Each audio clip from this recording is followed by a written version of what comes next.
Good morning students. In previous video we learned about the microbial enzymes.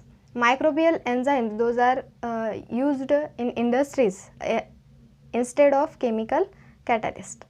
Their uses, their applications and many other organic acids are produced from use of microbes and used in commercial products. Then some substances are obtained from microbial processes and their roles. These are the topics we learned about in previous video. Today we learn about the antibiotics. Antibiotics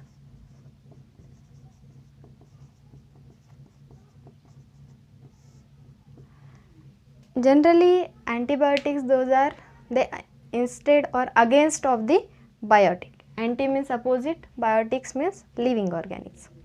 generally जे काही micro ऑर्गॅनिझमच्या against असतात त्याच्याबद्दल आपण माहिती घेतो. Antibiotics generally it is a drug. हा एक drug म्हणून यूज केला जातो. जनरली जेवढे काही जे काही ह्युमन्स आहेत किंवा अदर ऑर्गॅनिझम्स आहेत, ॲनिमल्स आहेत, त्यांना जे काही डिसीजेस होतात त्यांना कंट्रोल करण्यासाठी आपण कशाचा यूज करतो? अँटीबायोटिक्सचा. जनरली फंगाय अँड बॅक्टेरिया यांना रेजिस्ट करणे किंवा त्यांच्यापासून जे काही डिसीज झालेले आहेत त्या बॅक्टेरियांची ग्रोथ कमी करणे, त्यांना रेजिस्ट करण्याचं मेन काम कोण करतं? तर अँटीबायोटिक्स करतात. जनरली जेवढे काही ऑर्गॅनिझम्स आहेत किंवा ह्युमन्स, जेवढे काही ॲनिमल्स आहेत, त्यांना जे काही डिसीजेस होतात त्यांना कंट्रोल करण्यासाठी आपण कोणाचा यूज करतो? अँटीबायोटिक्सचा यूज करतो. तर कोणत्या कशापासून झालेले? फंगाय अँड बॅक्टेरियापासून जे काही डिसीजेस होतात त्यांना कंट्रोल करण्यासाठी आपण अँटीबायोटिक्सचा यूज करतो. तर याच्यामध्ये जनरली अँटीबायोटिक्सचं मेन फंक्शन काय असतं? तर जनरली तो काय करतो? जे काही बॅक्टेरिया आहेत त्याच्यापासून जी काही त्यांची ग्रोथ आहे त्यांना काय करतो? डिक्रीज करतो. त्यांची ग्रोथ हा स्टॉप करतो, त्यांना रेजिस्ट करण्याचं काम करतो. फॉर एक्झाम्पल असे कोणते कोणते अँटीबायोटिक्स आहेत जे की आपण यूज करतो? जसे की पेनिसिलिन, सेकंड सिफॅलोस्पोरिन, मोनोबॅक्टम,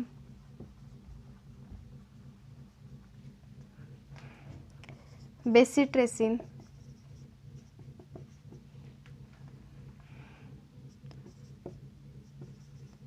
स्ट्रेप्टोमायसिन,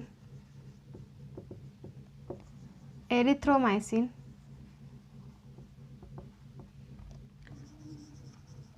जेंटामायसिन, निओमायसिन,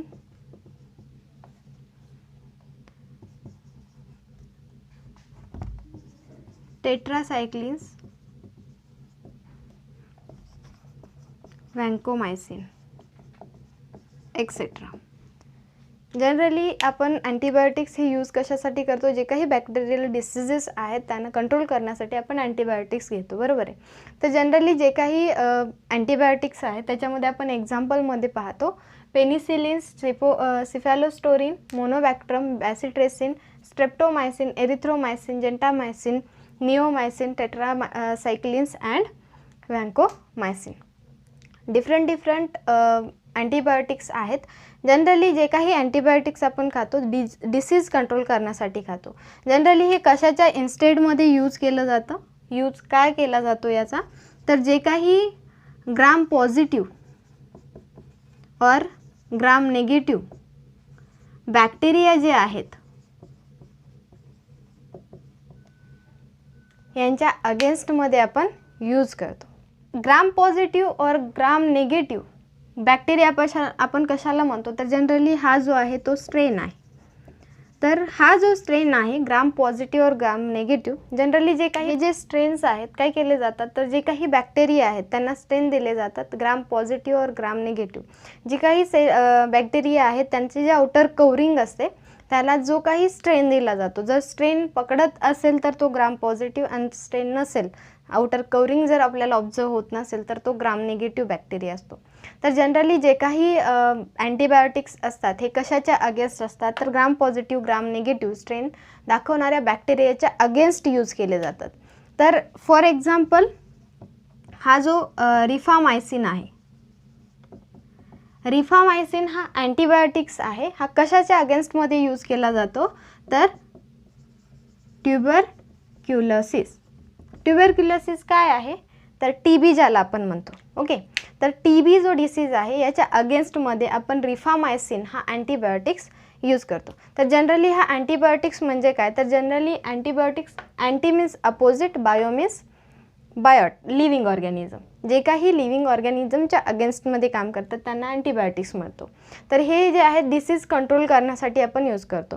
जे की डिसीज ऑकर्स कशामुळे होतात, फंगाय आणि बॅक्टेरियामुळे जे काही ऑकर्स होणारे आहेत त्यांच्या अगेन्स्टमध्ये आपण अँटीबायोटिक यूज करतो. अँटीबायोटिकचा मेन रोल काय आहे तर जी काही बॅक्टेरियांची ग्रोथ आहे त्यांना स्टॉप करणे, बॅक्टेरियाला रेजिस्ट करणे, हे मेन फंक्शन कोण प्ले करतं, अँटीबायोटिक्स प्ले करतो.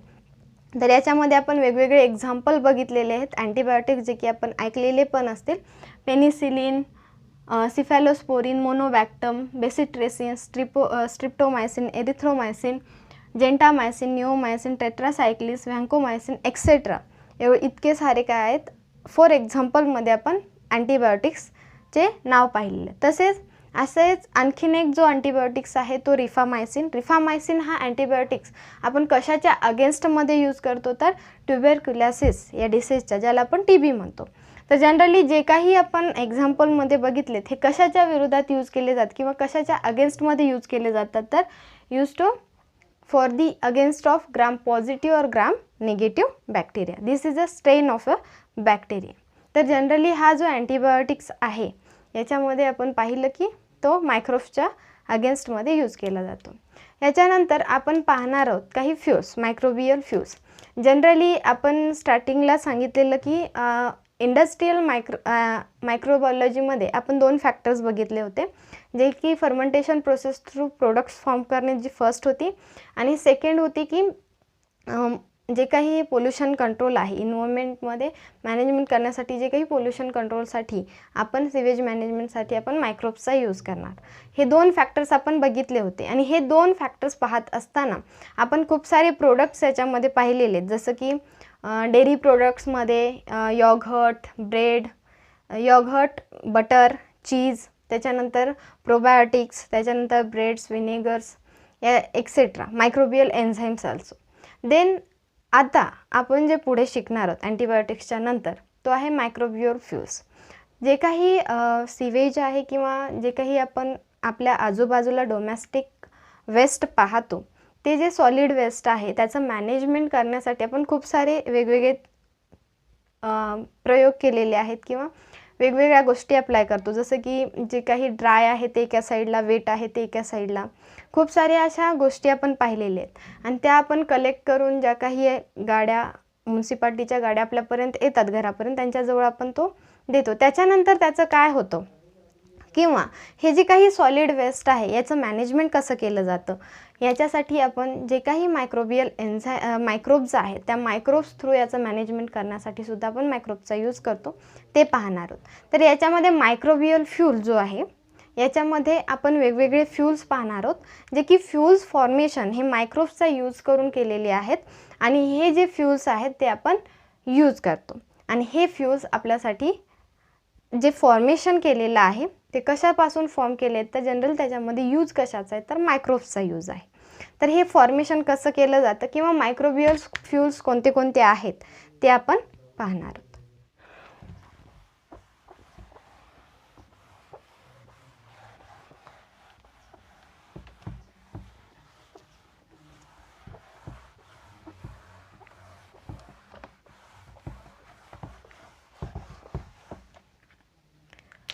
Microbes and fuels.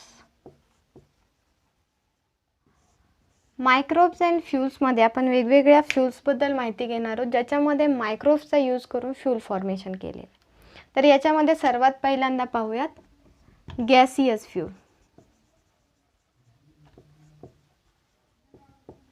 Gaseous fuel काय आहे तर गॅसियस फ्यूल ज्याच्यामध्ये आपण फॉर एक्झाम्पल मिथेन बघतो, बरोबर आहे. तर हा जो मिथेन आहे याचं फॉर्मेशन कसं होतं तर मायक्रोबियल अनएरोबिक डिकम्पोजिशन. मायक्रोब्सचा यूज करून anaerobic without oxygen and decompose करणे काय केलं जातं जनरली, जे काही इंडस्ट्रियल वेस्ट आहे अँड ॲग्रिकल्चर.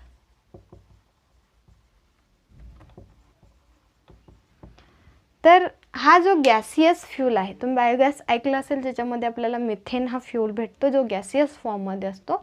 तर हा जो मिथेन हा जो गॅसियस फ्यूल आहे तो जनरली कसा ऑब्टेन केला जातो किंवा कसा आपल्याला भेटतो, तर जे काही इंडस्ट्रियल वेस्ट आहे किंवा ॲग्रिकल्चर वेस्ट आहे याच्यामध्ये कोणती प्रोसेस केली जाते, using the microbial anaerobic decomposition. हे जे वेस्ट आहे याचं डिकम्पोजिशन केलं जातं थ्रू दी मायक्रोब्स पण अनएरोबिक. एरोबिक अँड अनएरोबिकबद्दल माहीतच असेल. अनएरोबिक कशाला म्हणतो, विदाऊट ऑक्सिजन. ओके, तर अशी प्रोसेस आहे ज्याच्यामध्ये इंडस्ट्रियल आणि ॲग्रिकल्चरल जे काही वेस्ट मटेरियल आहे त्याचं डिकम्पोजिशन केलं जातं by using of microbes with anaerobic. Okay, तर याच्यापासून आपल्याला काय भेटतो, मिथेन हा फ्यूल भेटतो. हा आहे गॅसियस फ्यूल. ओके, तर जनरली याच्यामध्ये आपण काय बघतो, जे काही वेस्ट मटेरियल आहे त्याचं डिकम्पोजिशन करण्यासाठी सुद्धा आपण मायक्रोब्सचा यूज करतो. त्याच्यानंतर सेकंड वन आहे स्मोकलेस फ्यूल. आता हा स्मोकलेस फ्यूल काय आहे, तर जनरली याच्यामध्ये इथेनॉल और अल्कोहोल. ओके, जनरली गॅसियस फ्यूलमध्ये मिथेन आहे. ओके, त्याचबरोबर स्मोकलेस फ्यूलमध्ये इथेनॉल अँड अल्कोहोल आहे. तर हा जो इथेनॉल आणि अल्कोहोल आहे याला आपण स्मोकलेस फ्यूल म्हणतो. हा सुद्धा कसा ऑब्टेन होतो, तर बाय दी फर्मेंटेशन प्रोसेस. आता ही फर्मेंटेशन प्रोसेस जी आहे ती कशावरती केली जाते, तर जे काही मोलॅसेस आहेत, मोलासेस याच्यावरती फर्मेंटेशन प्रोसेस होते by the use of east. कोणता ईस्ट, सॅक्रोमायसिस. सॅक्रोमायसिस या ईस्ट थ्रू या मायक्रोब्सचा यूज करून आपण त्याच्या मोलासेस जे काही आहे त्याच्यावरती फर्मेंटेशन प्रोसेस करतो आणि त्याच्यापासून आपल्याला काय भेटतो, इथेनॉल अँड अल्कोहोल. हा काय आहे, स्मोकलेस फ्यूल आहे. ओके, तर हा जो स्मोकलेस फ्यूल आहे तो कशा थ्रू भेटला, तर the using of microbes east. हा कोणता आहे, सॅक्रोमायसिस. आणि याचा यूज करून आपण काय केलं, फर्मेंटेशन प्रोसेस केली. कशावरती, जे काही मोलॅसेस आहेत त्याच्यावरती. आपल्याला काय भेटला, इथेनॉल अँड अल्कोहोल. हा सुद्धा काय आहे, स्मोकलेस फ्यूल आहे. त्याच्यानंतर थर्ड वन आहे hydrogen gas.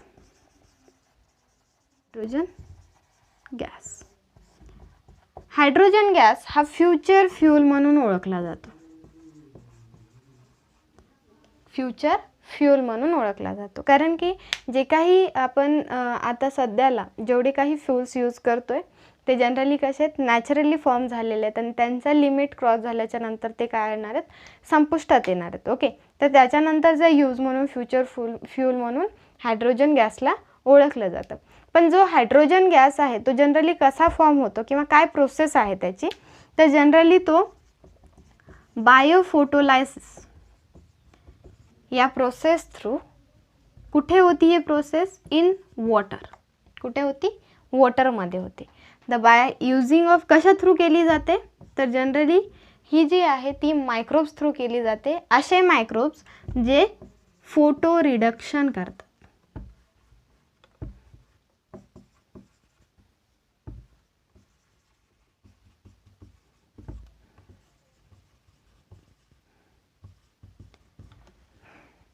Generally hydrogen gas हा फ्युचर फ्यूल म्हणून ओळखला जातो. ओके, तर हा जो हायड्रोजन गॅस आहे तो कसा फॉर्म केला जातो किंवा कसा प्रोड्यूस केला जातो, तर बायोफोटोलायसिस मेथड थ्रू. कुठे केली जाते, वॉटरमध्ये. वॉटरमध्ये बायोफोटोलायसिस ही मेथड होते. Bio means living, photo means light, lysis means breakdown.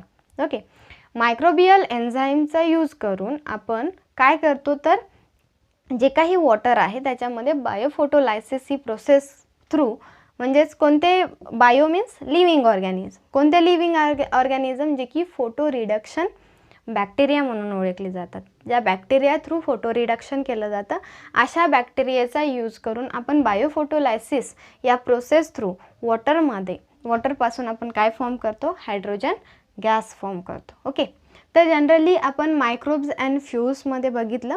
Microbes and फ्यूल्समध्ये टोटल 3 फ्यूल्स आहेत, ज्याच्यामध्ये आपण मायक्रोब्सचा यूज करून ते फ्यूल्स फॉर्म करतो. फर्स्ट गॅसियस फ्यूल, जो की मिथेन आहे. Smokeless fuel ethanol and alcohol आहे. Hydrogen gas future fuel hydrogen gas आहे. तर जनरली गॅसियस फ्यूल हा जो मिथेन आहे तो कसा फॉर्म केला जातो, तर जे काही इंडस्ट्रियल अँड ॲग्रिकल्चरल वेस्ट आहे याच्यावरती आपण अनएरोबिक डिकम्पोजिशन मेथड, ज्याच्यामध्ये मायक्रोब्सचा यूज करून त्याचं डिकम्पोजिशन करतो. जे काही वेस्ट मटेरियल आहे त्याच्यापासून आपल्याला मिळतो मिथेन गॅस. याच्यामध्ये बायोगॅस तुम्ही सिंपल एक्झाम्पल देऊ शकता. स्मोकलेस फ्यूल जो की इथेनॉल आणि अल्कोहोल आहे, याच्यामध्ये जनरली काय आहे तर सिंपल प्रोसेस आहे. जे काही मोलॅसेस आहे त्याच्यावरती फर्मेंटेशन प्रोसेस होते by the using of yeast saccharomyces. या ईस्टचा यूज करून आपण मोलॅसेसवरती फर्मेंटेशन प्रोसेस करतो. त्याच्यापासून आपल्याला काय भेटतो, इथेनॉल अँड अल्कोहोल भेटतो. आणि हा जो इथेनॉल आणि अल्कोहोल आहे तो फ्यूल म्हणून आपण यूज करू शकतो. तो कसा आहे, स्मोकलेस आहे. त्याच्यानंतर थर्ड वन जो की फ्युचर फ्यूल म्हणून ओळखतो तो आहे हायड्रोजन गॅस. हा जो आहे तो वॉटरमध्ये बायोफोटोलायसिस या प्रोसेस थ्रू आपण फॉर्म करतो. याच्यामध्ये जे काही बॅक्टेरिया आपण यूज करतो ते कोणते आहेत, फोटो रिडक्शन जे काही करू शकतात असे बॅक्टेरिया आपण याच्यामध्ये यूज करून हा गॅस बनवू शकतो. वेगवेगळ्या फ्यूल्स व्यतिरिक्त आपण असे खूप सारे फ्यूल्स जे आहेत त्याच्यासाठी रॉ मटेरियल म्हणून इंडस्ट्रियल केमिकल्समध्ये मायक्रोबियल प्रोसेसिंगसाठी वेगवेगळे रॉ मटेरियल्स आपण यूज करू शकतो. जसं की अल्कोहोल आहे, ॲसिटोन आहे, पॉलिसॅकॅराइड्स आहेत, किंवा असे व्यतिरिक्त जे काही फूड अँड जे काही प्लास्टिक्स आहेत अशा वेगवेगळ्या मटेरियल्सला आपण यूज करून microbial fuels, similar microbial fuels आपण फॉर्म करू शकतो. म्हणजे जे की रॉ मटेरियल म्हणून आपण इंडस्ट्रीमधले जे काही केमिकल्स आहेत त्याचासुद्धा उपयोग आपण करू शकतो. जसं की गॅसियस फ्यूल किंवा जे काही फ्युचर फ्यूल्स आहेत किंवा स्मोकलेस फ्यूल्स आहेत, अशा वेगवेगळ्या फ्यूल्स फॉर्मेशनसाठी आपण वेगवेगळे रॉ मटेरियल्स हे इंडस्ट्रियल लेवलचे, इंडस्ट्रियलमध्ये जे काही केमिकल्स आहेत त्याचा रॉ मटेरियल म्हणून उपयोग करू शकतो. तर असे जे काही मायक्रोबियल फ्यूल्स आहेत त्याच्या व्यतिरिक्त आपण आणखीन एक फ्यूल पाहणार आहोत, तो आहे biofuel. Biofuels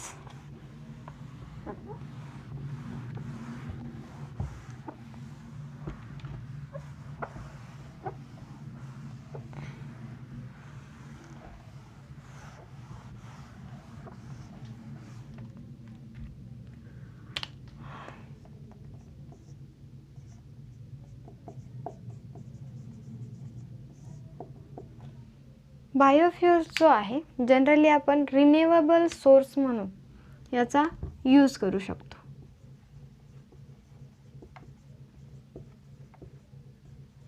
renewable source of fuel, important fuel आहे बायोफ्यूल. बायोफ्यूल हा रिन्युएबल सोर्स आहे फॉर दी गुड एनर्जी. एनर्जीसाठीचा सर्वात बेस्ट असा जो सोर्स आहे तो आहे बायोफ्यूल. तर याच्यामध्ये बायोफ्यूल्स हे आपल्याला वेगवेगळ्या याच्यामध्ये भेटू शकतात. जसं की सॉलिड स्टेटमध्ये भेटू शकतात, गॅसियसमध्ये भेटू शकतात आणि लिक्विड फॉर्ममध्ये सुद्धा आपल्याला भेटू शकतात. आता हे जे बायोफ्यूल्स आहेत, bio means living organisms, fuels means इंधन. जे काही बायोफ्यूल्स आहेत ते आपल्याला तिन्ही फॉर्ममध्ये भेटू शकतात. जसं की सॉलिडमध्ये जर बघितलं, डक्स आहे, क्रॉप रेसिड्युअल्स आहेत. त्याच्यानंतर गॅसेसमध्ये जर बघितलं तर गोबर गॅस आहे किंवा कोल गॅस आहे. जर लिक्विडमध्ये जर बघितलं, व्हेजिटेबल ऑइल्स आहेत, त्याच्यानंतर अल्कोहोल आहे, एक्सेट्रा. तर जनरली बायोफ्यूल्स हे लिव्हिंग ऑर्गॅनिझमपासून आपल्याला भेटतात. जसे की सॉलिड स्टेटमध्ये कोल्स, जे की आपण ड्राय किंवा जो काही लाकूड आहे त्याला आपण जाळलं त्यानंतर आपल्याला काय भेटतो, ऊडपासून आपल्याला कोल्स भेटतो. डक्स जे काही ॲनिमल्स आहेत त्याचं जे काही एक्सक्रीट आहे याला आपण डक्ट्स बनवू शकतो. क्रॉप रेसिड्युअल्स, ज्यावेळेस आपण ॲग्रिकल्चरमध्ये जे काही सॉ करतो त्याच्यानंतर जे काही आपल्याला भेटतं, उत्पन्न जे भेटतं त्याच्यानंतर जे काही रेसिड्यूज राहतो तो क्रॉप रेसिड्यूजसुद्धा आपण यूज करू शकतो बायोफ्युल्स म्हणून. त्याच्यानंतर गॅसेस फॉर्ममध्ये जर बघितलं तर गोबर गॅस, याच्यामध्ये जनरली आपण जे काही वेस्ट मटेरियल आहे जे की लिव्हिंग ऑर्गॅनिझमपासून आपल्याला भेटतं, शेण वगैरे, त्याच्यापासून आपण त्याचा यूज करू शकतो. कोल गॅस हा सुद्धा आपण लिव्हिंग ऑर्गॅनिझमपासून म्हणजे प्लांट्सपासून भेटणारा जो ऊड आहे त्याच्यापासून कोल गॅससुद्धा आपण यूज करू शकतो. हा सुद्धा बायोगॅस आहे. त्याच्यानंतर लिक्विड फॉर्ममध्ये जे काही व्हेजिटेबल ऑइल्स आहेत किंवा अल्कोहोल्स आहेत हे सुद्धा आपण लिव्हिंग ऑर्गॅनिझमपासून, म्हणजेच bio means living organism fuels. तर जनरली हा जो बायोफ्यूल आहे तो एक इम्पॉर्टंट रिन्युएबल सोर्स म्हणून गुड एनर्जीसाठी यूज केला जातो. याच्यामध्ये आपल्याला तिन्ही स्टेटमध्ये भेटतात, जसे सॉलिड, लिक्विड अँड गॅसियस फॉर्ममध्ये, आणि सगळेच लिव्हिंग ऑर्गॅनिझमपासून भेटणारे आहेत. याच्या व्यतिरिक्तसुद्धा बायोफ्युल्सचं जे काही कन्वर्शन आहे ते जर आपण बघितलं तर त्याच्या स्टेप बाय स्टेप जर पाहिलं तर आपल्याला बायोफ्युल्स ही एक सायकल दिसते. म्हणजे काय, तर याचा यूज आपण जसा करतो किंवा त्याचं फॉर्मेशन कसं होतं, लिव्हिंग ऑर्गॅनिझमपासून बायोफ्युल्स आपल्याला कसे भेटतात ते आपण पाहूया.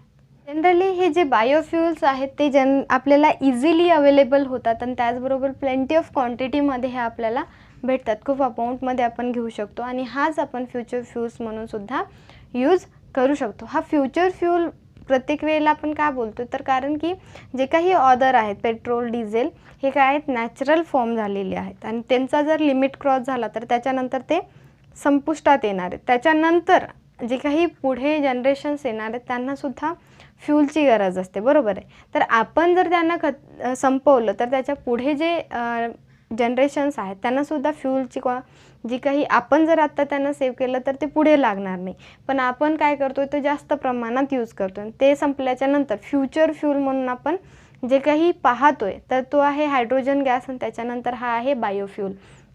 बायोफ्यूल जनरली इझिली अवेलेबल होऊ शकतो, आपल्याला खूप जास्त क्वांटिटीमध्ये सुद्धा भेटू शकतो. तर याच्यामध्ये बायोफ्यूल जो आहे याच्यामध्ये जर प्रोसेस जर बघितली तर जे काही बायोमास आहे, म्हणजेच काय, जे काही प्लांट्स आहेत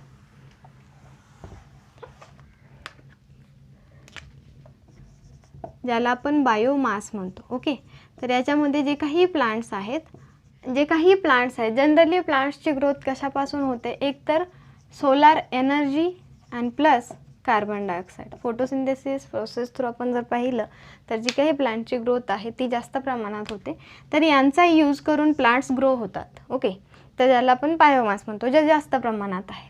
तर सोलार एनर्जी आणि कार्बन डायऑक्साईडचा यूज करून आणि वॉटर याच्यापासून ते काय करतात, स्वतः ग्रो होतात. याच्यानंतर हे जे प्लांट्स आहेत ते काय केले जातात तर हार्वेस्टिंग केली जाते. हार्वेस्टिंग म्हणजे कट करून कलेक्ट केली जातात. त्याच्यानंतर त्याची ट्रेसिंग केली जाते. ट्रेसिंग करणे म्हणजे काय, जो काही नको असणारा पार्ट आहे, जे फर्निचर बनवण्यासाठी जो काही पर्टिक्युलर पार्ट आहे तो काढून घेतला जातो, जो आउटर पार्ट आहे तो काढून टाकला जातो. तर हा जो ट्रेसिंग आहे याच्यापासून आपल्याला जो काही आउटर जो पार्ट आहे तो आहे सेल्युलोज, आणि हा जो सेल्युलोज आहे याचं कन्वर्शन शुगरमध्ये केलं जातं, शुगर और ग्लुकोज, याचं कन्वर्शन ग्लुकोजमध्ये केलं जातं. जे काही सेल्युलोजचं कन्वर्शन शुगरमध्ये होतं हे फॅक्टरीजमध्ये बनवलं जातं आणि याच्यापासून जे काही शुगर बनवल्याच्या नंतर जो काही वेस्ट मटेरियल, कारण की सेल्युलोज जो आहे याच्यापासून ज्यावेळेस आपण शुगर फॉर्मेशन करतो त्यावेळेस फक्त पूर्णपणे शुगर फॉर्म होत नाही तर काही वेस्ट मटेरियल असतं. फॉर एक्झाम्पल आपण जर बघितलं शुगर केनपासून आपण शुगर बनवतो, बरोबर आहे. शुगर केनपासून ज्यावेळेस आपण शुगर बनवतो त्यावेळेस शुगर केन तो पूर्णपणे शुगरमध्ये कन्वर्ट होतो का, नाही. तर त्याच्यापासून शुगर फॉर्म झाल्याच्या नंतर जे वेस्ट मटेरियल असतं ज्याला आपण मोलॅसेस म्हणतो, तसा जो पार्ट आहे यांच्यापासून जो राहतो, ओके, जो शुगर फॉर्म केल्याच्या नंतर जो काही वेस्ट मटेरियल आहे जे शुगर फॉर्म नाही करू शकत अशापासून मायक्रोब्सचा यूज करून फर्मेंटेशन प्रोसेस थ्रू त्याचं कन्वर्शन कशामध्ये केलं जातं, बायोफ्युल्समध्ये केलं जातं. आणि हे जे बायोफ्युल्स आहे ते आपण कशासाठी यूज करतो, व्हेकल्ससाठी, एरोप्लेनसाठी, अदर व्हॅन्स एक्सेट्रा. ओके. तर जनरली याच्यामध्ये जर पाहिलं तर पुन्हा यांच्यापासून बायोफ्युल्स यूज केल्याच्या नंतर व्हेकल्समधून जो बाहेर पडणारा कार्बन डायऑक्साईड आहे तो पुन्हा कुठे जातो, ॲटमॉस्फिअरमध्ये जातो. ओके. तर बायोफ्युल्स हे इझिली अवेलेबल होणारं आहे. त्याचबरोबर आपण याच्यामध्ये जे काही लिव्हिंग ऑर्गॅनिझम्स आहेत याचा आपण जास्त प्रमाणात यूज करतो. तर याच्यासाठी मी सर्वात पहिल्यांदा सांगितलं की बायोफ्युल्स हा रिन्युएबल सोर्स आहे. गुड एनर्जी म्हणून आपण गुड एनर्जीचा सोर्स म्हणून आपण बायोफ्युल्सला पाहतो. आणि बायोफ्युल्स हा फ्युचर फ्यूल म्हणून सुद्धा पाहिला जातो. जनरली बायोफ्युल्स हे आपल्याला तिन्ही स्टेटमध्ये भेटतात, सॉलिड, गॅस अँड लिक्विडमध्ये. ओके. आणि ते इझिली अवेलेबल आहे, प्लेंटी ऑफ क्वांटिटीमध्ये आपण त्याला मिळवू शकतो. त्याच्यामुळे काहीच आपल्याला तेथे धोका नाही आहे किंवा आपल्याला कोणत्या गोष्टीची तिथे कमतरता भासणार नाही. तर जनरली हा जो बायोफ्यूल आहे तो तर आपण तिन्ही स्टेटमध्ये पाहिला, इझिली अवेलेबल आहे. याच्या व्यतिरिक्तसुद्धा बायोफ्युल्स हे बनवले जातात. हे बनवण्याची जी प्रोसेस आहे याच्यामध्ये जर पाहिलं तर बायोमास ज्याला आपण प्लांट्स वगैरे म्हणतो, जनरली हे जे प्लांट्स आहेत ते कसे ग्रो करतात तर सोलार एनर्जी आणि कार्बन डायऑक्साईड जे ॲटमॉस्फिअरमध्ये अवेलेबल आहे त्याला घेऊन प्लांट्स ग्रो करतात. जनरली आपल्याला माहीत आहे फोटोसिंथेसिस प्रोसेस थ्रू प्लांट्स ही स्वतःची ग्रोथ करून घेतात आणि फूड फॉर्म करतात. ओके. तर प्लांट्स हे ज्यावेळेस ग्रो होतील त्याच्यानंतर व्यवस्थित ग्रो झाल्याच्या नंतर त्यांची हार्वेस्टिंग होते. हार्वेस्टिंग म्हणजे कट करून ते घेतले जातात, ट्रेसिंग केली जाते. जे काही फॅक्टरीज आहेत तिथे त्यांना स्ट्रेस केलं जातं. म्हणजे काय, जे काही फर्निचर फॉर्मेशनसाठी जो काही पर्टिक्युलर लागणारा वूड आहे तो सेपरेट केला जातो आणि जे काही ट्रेस केलं जातं तो जो आहे तो सेल्युलोज. हा जो सेल्युलोज आहे त्याला कन्वर्ट केलं जातं शुगर किंवा ग्लुकोजमध्ये. म्हणजेच काय, फॅक्टरी थ्रू याचं कन्वर्शन केलं जातं. ओके. शुगर फॅक्टरीज तुम्ही ऐकले असतील. तर सेल्युलोजचं फॉर्मेशन शुगरमध्ये केलं जातं. तर फक्त शुगर केनपासूनच शुगर बनत नाही, तर अदर प्लांटचा जो काही सेल्युलोज पार्ट आहे याच्यापासून सुद्धा शुगर हा बनवला जातो. तर हा जो शुगर आहे ज्यावेळेस शुगर फॉर्मेशन होतं तर पूर्ण सेल्युलोज हा डायरेक्ट शुगरमध्ये कन्वर्ट होत नाही, तर काही पार्ट जो आहे तो वेस्ट मटेरियल म्हणून राहतो. तो जो वेस्ट मटेरियल आहे त्याच्यामध्ये मायक्रोब्सचा यूज करून फर्मेंटेशन प्रोसेस थ्रू, जसं की आपण ऐकलं मोलॅसेसवरती फर्मेंटेशन प्रोसेस थ्रू ईस्ट सॅक्रोमायसिसचा यूज करून आपण अल्कोहोल आणि इथेनॉल बनवू शकतो. ॲज लाईक दॅट आपण फर्मेंटेशन प्रोसेस थ्रू बायोफ्युल्स बनवतो. आणि हे जे बायोफ्युल्स आहेत हे बायोफ्युल्स आपण वेगवेगळ्या आपल्या व्हेकल्स, एरोप्लेन्स, व्हॅन्ससाठी आपण यूज करतो. यांच्यामध्ये ज्यावेळेस यूज करतो त्यावेळेस त्यांना एक पर्टिक्युलर फ्यूल भेटतं आणि त्याच्यातून ज्यावेळेस ते पुढे चालतात किंवा त्याच्यातून जो बाहेर पडणारा जो गॅस आहे तो आहे कार्बन डायऑक्साईड आणि हा पुन्हा ॲटमॉस्फिअरमध्ये मिक्स होतो. तर बायोफ्युल्स हा इझिली अवेलेबल होणारा सोर्स आहे, फ्युचर फ्यूल म्हणून आपण त्याला पाहतो आणि जास्त क्वांटिटीमध्ये आपल्याला तो भेटू शकतो. आणि हा जो बायोफ्युल्स आहे तो गुड एनर्जीचा रिन्युएबल सोर्स आहे. तर बायोफ्युल्स नंतर आपण पोल्युशन कंट्रोलसाठी सुद्धा मायक्रोब्स कसे यूज केले जातात ते पाहणार. तर सर्वात पहिल्यांदा एवढं लक्षात ठेवा की आपण जेवढे काही फ्यूल्स पाहिलेले आहेत, मायक्रोब्स अँड फ्यूल्स, ज्याच्यामध्ये गॅसियस फ्यूल जो की मिथेन आहे, स्मोकलेस फ्यूल जो की इथेनॉल अँड अल्कोहोल आहे, त्याच्यानंतर थर्ड वन जो बघितला जो की फ्युचर फ्यूल हायड्रोजन गॅस आहे, त्याच्यानंतर बायोफ्यूल. ओके. तर जनरली हे जे काही फ्यूल्स आहेत याच्यामध्ये तुम्हाला खूप सारे क्वेश्चन्स येण्याचे चान्सेस आहेत, जसे की मॅच द पेअरमध्ये येऊ शकतं किंवा त्याच्यानंतर कोरिलेशनमध्ये सुद्धा विचारलं जाऊ शकतं. तर त्याच्यासाठी पर्टिक्युलर त्यांची जी काही प्रोसेस आहे ते कशापासून फॉर्म होतात आणि तो फ्यूल कोणता आहे एवढं जरी लक्षात ठेवलात तर तुम्हाला हे लिहायला आणि आन्सर लिहायला खूप सोपं जाईल. Okay.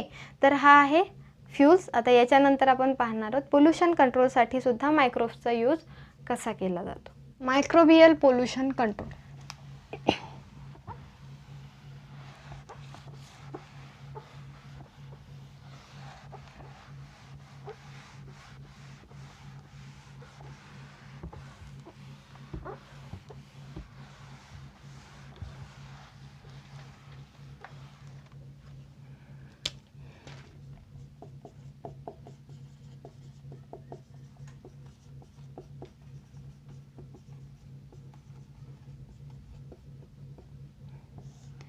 Microbial pollution control.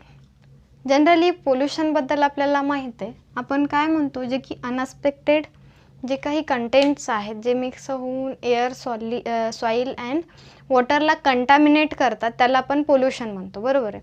Pollution ही एक खूप डेंजरस अशी सिच्युएशन झालेली आहे इन द वर्ल्ड. पण इंडियामध्ये जर पाहिलं तर खूप सारे असे सिटीज आहेत जिथे जास्त प्रमाणात पोल्युशन होतं आहे. जनरली जे काही सॉलिड वेस्ट आहे किंवा सिवेज आहे एक्सेट्रा, ओके, याच्या थ्रू जास्त प्रमाणात हे काय होतं, वाढत चाललेलं आहे आणि याच्यामुळे पोल्युशन हे जास्त प्रमाणात होत चालले. आणि याचं पोल्युशन ज्यावेळेस इन्क्रीज होतं त्यावेळेस काय होतात तर डिसीजेस अँड इन्व्हायरमेंट डिग्रेडेशन. जास्त प्रमाणात आपल्याला माहीत आहे की पोल्युशन ही खूप क्रिटिकल अशी सिच्युएशन झालेली आहे इन द वर्ल्ड. पूर्ण जगामध्ये अशी क्रिटिकल सिच्युएशन आहे ज्याच्यामध्ये सॉलिड वेस्ट, सिवेज किंवा अदर व्हेरियस पोल्युटंट्स हे जास्त प्रमाणात इन्क्रीज होत चाललेले आहेत. आणि त्याच्यामुळे जास्त प्रमाणात काय वाढतं तर एकतर डिसीजेस खूप प्रमाणात वाढत आहेत आणि त्याचबरोबर इन्व्हायरमेंट डिग्रेडेशन हे जास्त प्रमाणात होत चाललेले.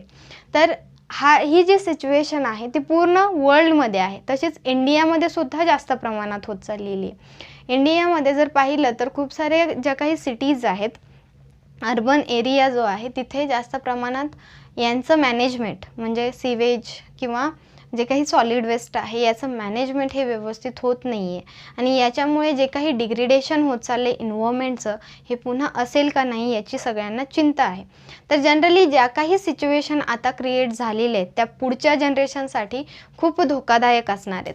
तर जर यांना मॅनेज करायचं असेल आणि यांना आपण योग्य वेळी राईट टाईमला पर्टिक्युलर किंवा राईट सिच्युएशननुसार त्याला जर आपण कमी केलं नाही तर ते तसंच वाढत जाणार आहे आणि पुढच्या ज्या काही जनरेशन्स आहेत त्यांच्यासाठी ही खूप मोठा प्रॉब्लेम होऊन बसणार आहे. तर हा जो आहे तो पुढच्यासाठीच नाही आहे तर आतासुद्धा ह्या सिच्युएशनमध्ये जे आहेत त्यांच्यासाठी हा खूप मोठा प्रॉब्लेम आहे. याला सॉल्व करणं हे खूप गरजेचं आहे.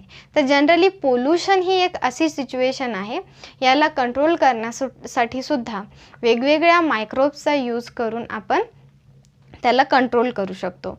तर ही जी कंट्रोल करण्यासाठीची ज्या प्रोसेसेस आहेत किंवा आपण ज्या मायक्रोब्सचा यूज करून त्यांना कंट्रोल करणार आहोत त्या कोणत्या प्रोसेसेस आहेत ज्याच्यामध्ये आपण सॉलिड वेस्ट मॅनेजमेंट कसं करू शकतो किंवा सिवेज मॅनेजमेंट कसं करू शकतो आणि याच्यासाठी मायक्रोब्स कोणते यूज केले जातात आणि ही जी सिच्युएशन आहे जी फ्युचर जनरेशन्स आहेत त्यांच्यासाठी खूप क्रिटिकल अशी प्रॉब्लेम बनणार आहे, त्याला आपण अगोदरच सॉर्ट आऊट कसं करू शकतो हे आपण शिकणार आहोत. तर जनरली ही जी पोल्युशन कंट्रोलसाठी आपण खूप वेळेस पाहतो की अर्बन एरियाजमध्ये किंवा सिटी लाईफमध्ये जर तुम्ही पाहिलं तर आपण जो काही वेस्ट मटेरियल आहे तो आपण म्युन्सिपाल्टीच्या गाड्यांना पाठवतो आणि ते कुठेतरी घेऊन जातात. पण तुम्ही ही प्रोसिजर पाहिली नसेल किंवा जनरली खूप ठिकाणी जे काही सॉलिड वेस्ट मॅनेजमेंट आहे ते कसं केलं जातं तर ती जी प्रोसिजर आहे ती आपण आता पाहणार आहोत.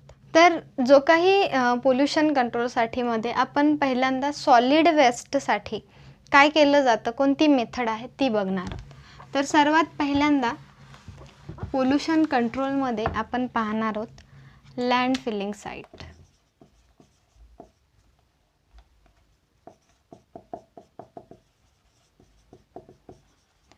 लँड फिलिंग साईट्स ही मेथड काय आहे तर जनरली अर्बन एरियाजमध्ये किंवा जे काही सिटीज आहेत तिथे जर बघितलं तर जे काही वेस्ट मटेरियल आहे ते कलेक्ट केलं जातं आणि म्युन्सिपाल्टीच्या गाड्यांना दिलं जातं. पण जनरली त्याचं मॅनेजमेंट कसं केलं जातं तर लँड फिलिंग साईट्स या मेथड थ्रू ते केलं जातं. तर काय केलं जातं तर सर्वात पहिल्यांदा जो काही रेसिडेन्शियल एरिया आहे त्याच्यापासून खूप दूरवरती एक जागा पाहिली जाते, एरिया पाहिला जातो आणि तिथे खूप मोठा पीठ हा डग केला जातो. फॉर एक्झाम्पल ओके, जी काही लोक राहतात अशा एरियापासून खूप दूर अंतरावरती एक पीठ हा डग केला जातो. ओके, पीठ डग केल्याच्या नंतर म्हणजे एक मोठा खड्डा खणला जातो. तर हा जो आहे याच्यामध्ये आपल्याला माहिती आहे हा जो एरिया आहे तो पूर्ण रेसिडेन्शियल एरियापासून दूरचा आहे. ज्यावेळेस पीठ डग केलं जातं त्याच्यानंतर काय केलं जातं तर याच्यामध्ये प्लास्टिकची एक पूर्ण लेयर ही कव्हर केली जाते. हा काय आहे प्लास्टिक. ओके, हा जो प्लास्टिक कव्हर आहे पूर्णपणे सॉइलवरती पसरला जातो. तर हा का पसरला जातो तर जे काही सॉलिड वेस्ट जे आहे ते आपण इथे डगमध्ये टाकणार आहोत, पीठमध्ये टाकणार. तर हा जो एरिया आहे या खड्ड्यामध्ये जे टाकणार आहोत त्याच्या खाली काय आहे, ही सॉइल आहे. काय आहे, ही सॉइल आहे, बरोबर आहे. आणि ही जी सॉइल आहे ती आपण जे काही सॉलिड वेस्ट टाकणार आहोत त्याच्यापासून कंटामिनेट होऊ नये, त्याच्यामध्ये टॉक्सिक मटेरियल जाऊ नये किंवा त्याच्यामुळे सॉइल पोल्युशन होऊ नये. जनरली आपण सॉलिड वेस्टपासून जे काही पोल्युशन होणार आहे त्याला कंट्रोल करतो आहे. ओके, मग ते कंट्रोल करताना आपण दुसरं पोल्युशन करू शकतो का? म्हणजे सॉलिड वेस्टपासून एअर पोल्युशन वगैरे होते त्याला आपण जाळल्याच्यानंतर, तर ते पोल्युशन होऊ नये त्याच्या मॅनेजमेंटसाठी इन्व्हायरमेंटच्या डिग्रेडेशन होऊ नये म्हणून आपण त्याला एक पर्टिक्युलर लँडफिलिंग मेथड थ्रू काय करतो आहे, त्याची विल्हेवाट लावायचं पाहतो. आणि त्याच्यातच आपण जर सॉईल पोल्युशन करायला सुरुवात केली तर ते कसं होईल, एक पोल्युशन करायला गेलो आणि दुसरंच पोल्युशन झालं, एक पोल्युशन कंट्रोल करायला गेल्याच्या नंतर दुसरं पोल्युशन झालं, असं होऊ शकतं. तर त्याच्यामुळे ही जी प्लास्टिक कव्हर आहे ती कशामुळे आच्छादलेली आहे तर ज्यावेळेस आपण जे काही सॉलिड वेस्ट याच्यामध्ये टाकणार आहोत त्याच्यामध्ये जे काही कंटामिनेशन असणार किंवा जे टॉक्सिक मटेरियल असणार आहे ते सॉईलमध्ये मिक्स होऊ नये आणि खालच्या सॉईल हा कंटामिनेट होऊ नये याच्यासाठी काय केलेलं आहे, प्लास्टिक आदरलेलं आहे. तर प्लास्टिकच्या व्यतिरिक्त दुसरं का नाही यूज केलं तर आपल्याला माहीत आहे हा जो प्लास्टिक आहे तो खूप वर्षापर्यंत तो डिकम्पोज होत नाही. ओके, त्याच्यामुळे आपण इथं यूज केलेला आहे तो प्लास्टिक. ओके, तर याच्यानंतर काय केलं जातं, हा जो डग आहे किंवा डगपीठ आहे याला आपण काय केलं, एका पूर्ण कव्हर केलं, खड्ड्याला पूर्ण प्लास्टिकनी कव्हर केलं बिकॉज ऑफ सॉईल पोल्युशन कंट्रोलसाठी. कारण की जे काही टॉक्सिक मटेरियल आहे ते सॉईलमध्ये मिक्स होऊ नये यासाठी. तर हा जो प्लास्टिक आहे तो आपण कव्हर केला. याच्यामध्ये जे काही गार्बेज मटेरियल आहे ते पूर्णपणे टाकलं जातं, पूर्णपणे प्रेस करून त्याच्यामध्ये ॲड केलं जातं. ओके, तर हा जो गार्बेज आहे किंवा सॉलिड वेस्ट मटेरियल आहे ते आपण काय केलं, पिट्समध्ये टाकून दिलं. खड्ड्यामध्ये टाकून दिल्याच्या नंतर हा पूर्णपणे कव्हर केला जातो, सॉईलनी पूर्णपणे कव्हर केला जातो. त्याच्यानंतर डस्टनी कव्हर केला जातो आणि त्याच्यानंतर जे काही मटेरियल आहे म्हणजे जे काही लीफ्स आहेत, लिफी मटेरियल आहे ते सुद्धा याच्यामध्ये ॲड केलं जातं. तर याच्यामध्ये मेन जो आहे ज्यावेळेस हे कव्हर केलं जातं तर याच्यामध्ये जे काही बायोरिॲक्टर्स आहेत, मायक्रोबियल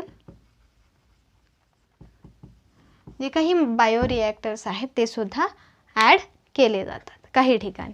तर याच्यामध्ये काय होतं तर एक जो काही जे काही वेस्ट मटेरियल आहे ते पीठमध्ये पूर्णपणे कॉम्प्रेस केलं जातं आणि हे जे ठेवलेलं जातं याच्यावरती सॉईलनी पहिलं पूर्ण कव्हर केलं जातं. याच्यामध्ये मायक्रोब्स असतात. जे काही मायक्रोब्स आपण याच्यामध्ये ॲड करतो हे त्यांना काय करतात, डिकम्पोज करतात.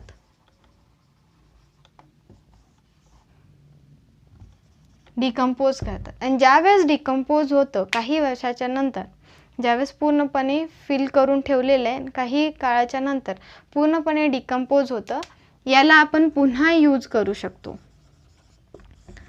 कशासाठी यूज करू शकतो तर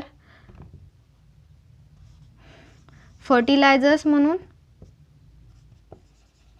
कंपोस्ट म्हणून आपण त्याला यूज करू शकतो.